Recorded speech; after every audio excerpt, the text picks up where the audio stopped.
Upon return of my successful US trip, I face my fears as my Ferrari breaks down once again. The sad moment itself even brings my Stradale to tears.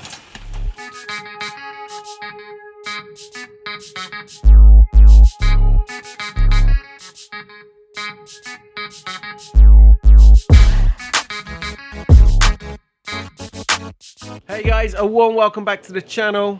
Technically it's a cold welcome back. You see, I'm home here in the UK. It is currently just 7 degrees. A couple of hours ago this morning it was 0, which is a far cry from the 30-degree heat I've been used to for the past couple of weeks working down in Florida. Anyway, the sun is out. It's a little bit windy, but it's good conditions still for a drive out. Also, I thought I was going to go for a little celebratory drive in my 360, having fixed Sam's 360, but my agenda and my Ferrari's agenda are slightly different. Get in the car and I've discovered I have a couple of issues. We need to fix them. Let me show you what's going on.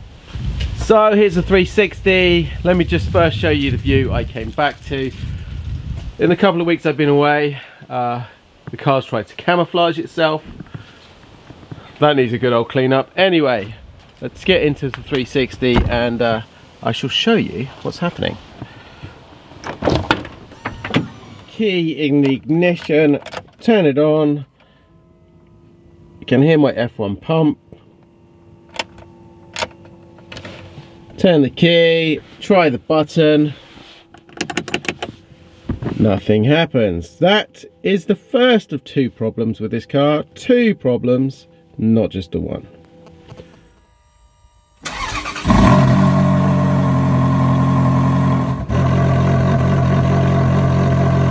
So I've got a bit of background light on this one. As you can see, this is my major issue here, the transmission. Gearbox light. I can't get any gear up nor down. Even the reverse button will not work. So CEL light, we had a slowdown light. That seems to have cured itself now. That might have just been during the relearn or something like that. The car has been off, so potentially that was the problem. And also the battery, I thought it was flat, but it's not too bad. It's about half power, but the car wasn't starting, so not exactly sure what that is, but we've got it on charge now. So our major issue is this, the transmission gearbox light. So I need to try and find out what is going on, and let's get in the engine bay and have a look. Well, that's all the water from the engine lid. We've got smoke down here. That's definitely not water. That's like some kind of oil or something like that, as you can see. I can smell it. You can't smell it, but I can tell you that's more of an oily smell. That is steam. And so let's start looking and seeing if we can find out what the problem is. With the Stradale being my daily driver, I don't want you guys to worry about my transport issues. Sam kindly hooked me up with this electric skateboard, so I still have a mode of transport.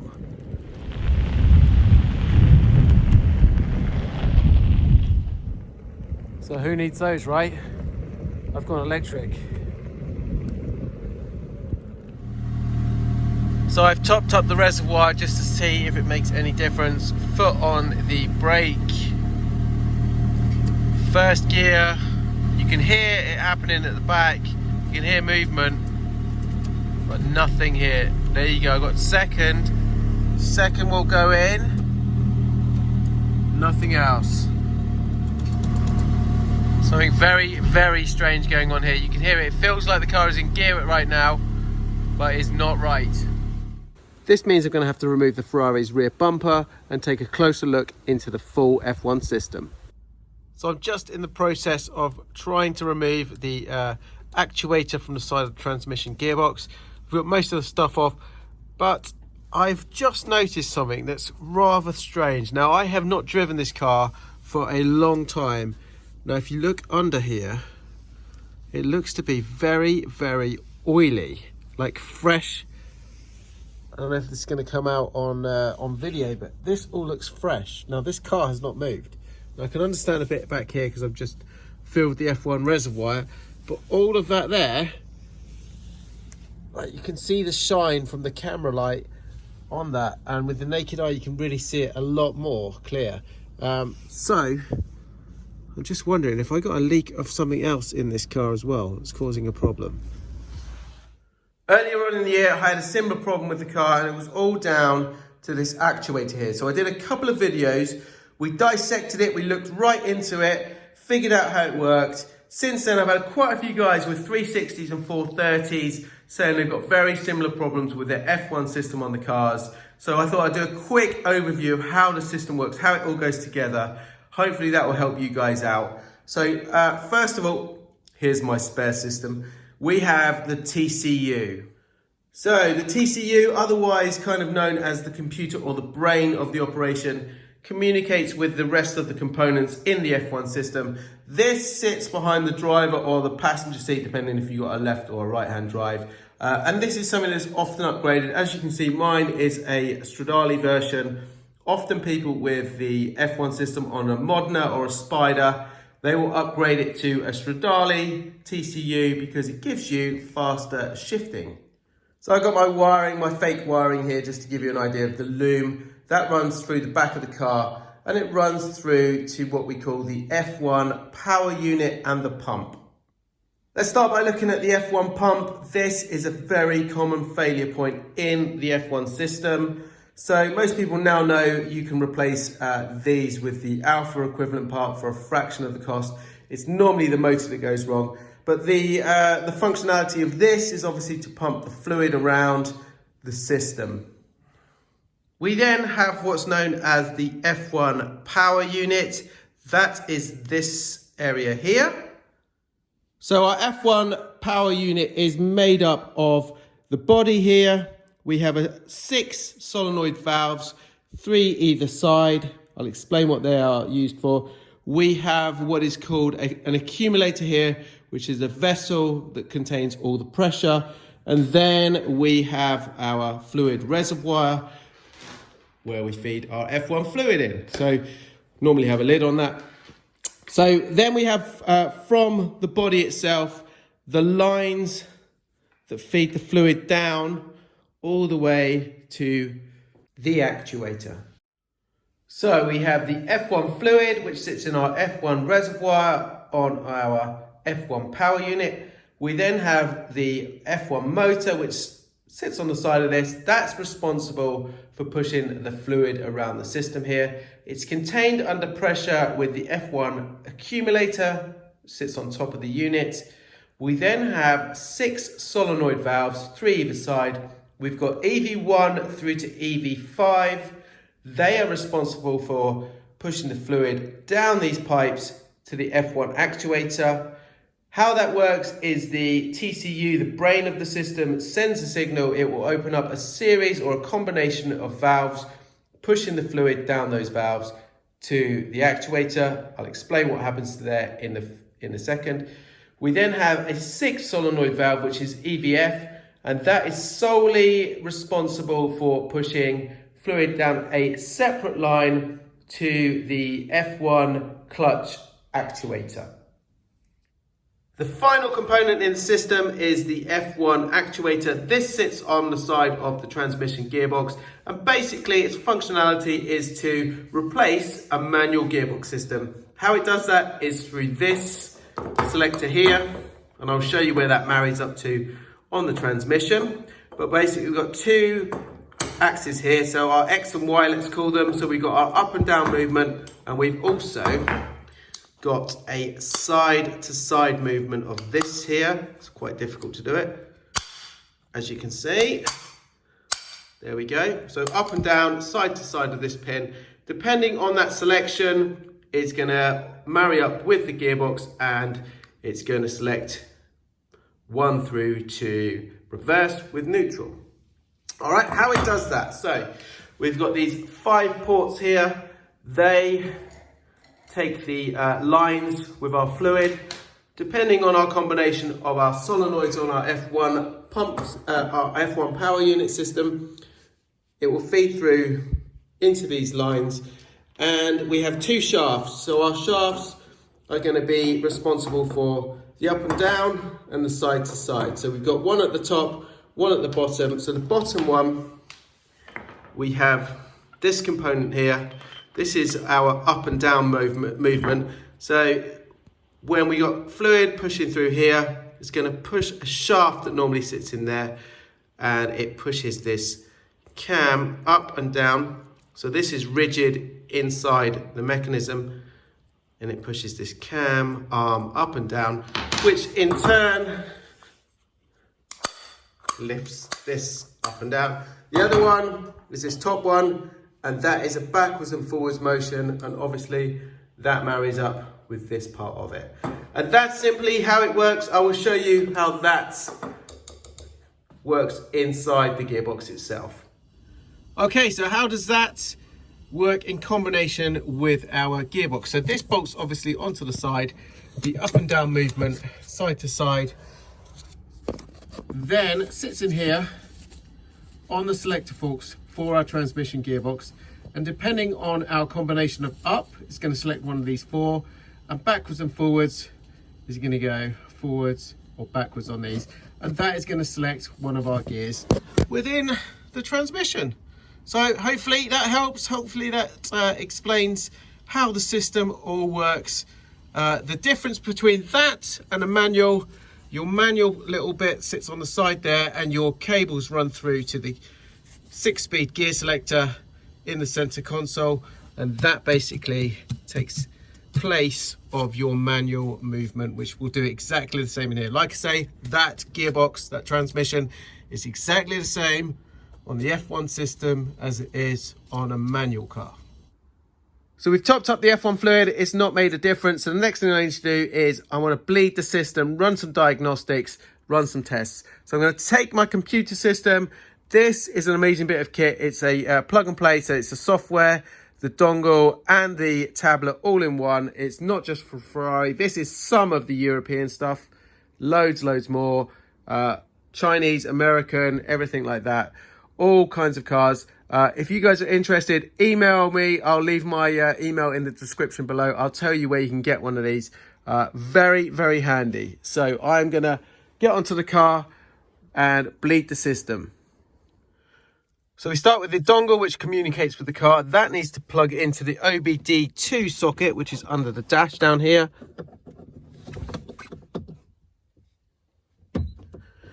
And you can hear the beep when that's communicating. We're then going to go into Ferrari. I then like to go into 430 because it communicates better with the Stradale. I'm going to go into system selection, gearbox, and then I'm going to go special function on this one, and I'm going to do an actuator bleed. I'm going to open up the 3 bleed screws on the side of the actuator. 1, 2, and 3. And then we're going to run the bleed sequence, making sure we've got our fluid topped up in here. You'll see all the bubble in there.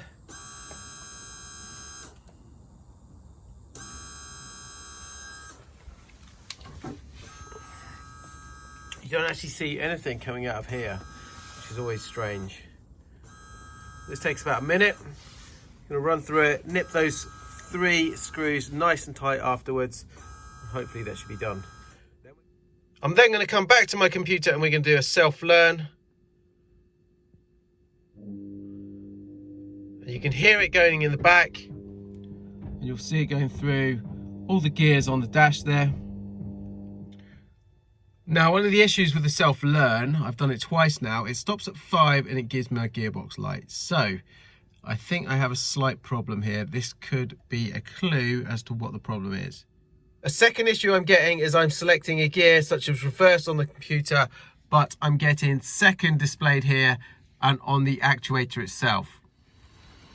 Next thing I want to do, so we've topped up the system. Using the computer, I've bled the actuator and we've done a relearn on it. It has improved it, but it's not fixed the problem. So when I hooked this up earlier in the year, I just want to be 100% sure that I have not got these lines that feed down to the actuator from the F1 power unit here. I've not got a couple of those mixed up. How am I going to do that? First thing I'm going to do is refer to the official workshop manual. This kind of thing is absolutely vital if you're going to be working on your own Ferrari or any other car for that matter.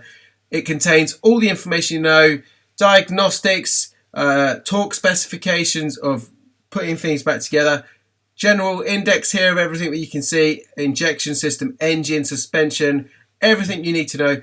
I'm going to be looking at the F1 system. Specifically, I want to look at this. So this is our F1 power unit, our solenoids you can see here. And what I want to check is the lines that run from these solenoid connections down to our actuator on the side of the transmission gearbox. I want to make sure that these lines are all hooked up in the correct order. So EV3, for example, needs to come down to this port. So I'm going to run through all 5 of those connections and just 100% check that I've done it the correct way. Now guys, the other thing to say here is if you do want to download one of these manuals, I've hooked you up with a 20% discount. If you go, for example, 360 here, it will cost you, I'm going to look for Stradale, so about £15, about $20, let's say. So that's about the price of a bolt on a Ferrari. And this, like I say, is absolutely critical information if you're going to be working on these kind of cars. Now, all you need to do, if you go to the checkout, in the checkout, you will just need to put in the discount code. Just put in Ratarossa here, and you'll get 20% off your final bill. So what I'm trying to attempt is to make sure all of these lines from our power unit correctly hook up to these 5 points on the bottom of the actuator. I've now checked all 5 and they all marry up. They're all correct from here through down to the bottom of the actuator. So I can rule out me putting those in the incorrect position before. So the final part we have on this system, on this actuator, is these 2 sensors, these potentiometer sensors. Now these work on movement, so they will have a position on the end and in the middle of the shaft. So this one here at the bottom detects movement of this pin forwards and backwards, and this potentiometer here hooks onto the end of the shaft, and it will just check the up and down movement. Now these are super expensive. They're about £900 each. You can replace them with the Peugeot part. As you can see, it's a Peugeot Citroen logo right down here, a bit scratched up. There is a slight difference to them, so you have to make a modification. Now, I am not sure, but this one here has a little arm that doesn't come with the sensor. It's a separate part. You cannot get it. I cannot find it anywhere from Ferrari or anybody else. My arm actually broke slightly when I put this together before, and I had to fix it. Now I am wondering, because of that little repair I did, whether there is a very, very slight difference. Now if you think about the distance in movement of this and the up and down, is that very slight variable causing my problem? That is the question. Well guys, unfortunately that is all we have time for today. I've been beaten not only by the Ferrari, but the fact it is now pitch black out there and I just can't see a thing I'm doing. So I'm going to take this time, I'm going to go and research a couple of those really strange little things on the car. Number one is where all that oil has come from on the underside of the car. That's a bit of a mystery to me. And number two, that car, don't forget, it's on its original clutch, which is unheard of on a Ferrari. It's 70 to 80,000 miles that is done. So I'm going to see if that has potentially got a cause to this problem. Anyway guys, if you don't already, you can check out my daily antics on my Instagram account. Hopefully you enjoyed it. Hopefully you learnt a thing or two. Don't forget to leave those comments down below. I read them all. If you've enjoyed it, smash the like button. And if you're not already, please consider subscribing. Anyway, catch you guys later in the next one. Cheers, ciao for now.